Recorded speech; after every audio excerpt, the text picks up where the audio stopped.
So Zak, new year, new opportunity and a new livery. I know the fans always get excited when they get to see a new livery, but what do you make of it? Oh, we love it. And we did it for the fans. You know, I think we've been leading the way in some different special liveries over the last couple of years. And so we're very engaged with our fans, listen to what they like about our car. And so this is the output of what our partners would like, what our fans would like. And it's something we're very proud of and can't wait to see it on the track for the first time. And I know what really matters to you, though, is what's underneath that livery and the quality of the car. What are your kind of hopes and expectations for this season after such a strong campaign last year? Well, we obviously want to, kind of pick up where we left off. We were towards the sharp end of the field, still with a gap to the very front. But I think we've had a good winter. All the men and women at McLaren have done an outstanding job continuing with the development of last year's car. So anticipating us being competitive. The 9 other teams are never sitting still, so I'm sure they're all going to bring a faster race car than they had last year. So we'll just have to see where things kind of line up on the grid early part of the year. Now, you mentioned that development curve last year was so strong, and the great thing is the investment in the team meant you've got that wind tunnel that you can put the car in, you've got the simulator coming online as well. How key is it to have those kind of projects coming online, and how much of an impact do you think they might have?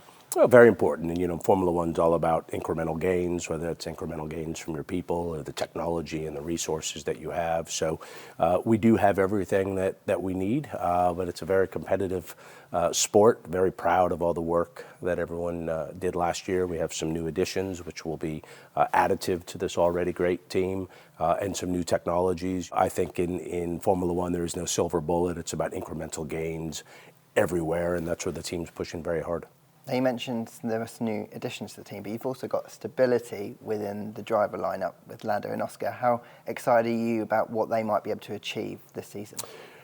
Very excited. I think we have the best driver lineup, and I love their age and their experience and how well they work together. So I'm looking forward to watching them race McLarens for hopefully a long time, and we're working hard to give them equipment to be able to win races, because no doubt both drivers are very capable of that. So as we put together the building blocks, you need to have a great team principal, you need to have a great technical team, a great pit crew, a great finance department, a great marketing team, a great HR department. It all comes together, and I think we have the people, and now it's just about kind of bringing it all together and trying to knock the winners off the perch.